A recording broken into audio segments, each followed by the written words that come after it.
Yolu gələcək nəsillər üçün həmişə nümunə rol oynayıb.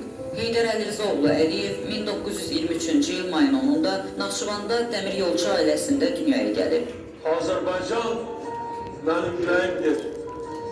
Azərbaycan mənim nəfəsimdir.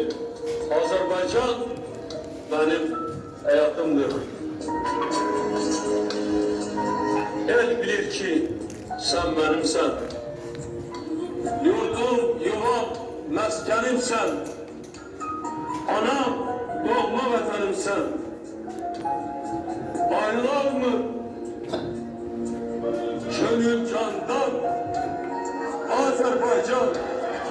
Azərbaycan.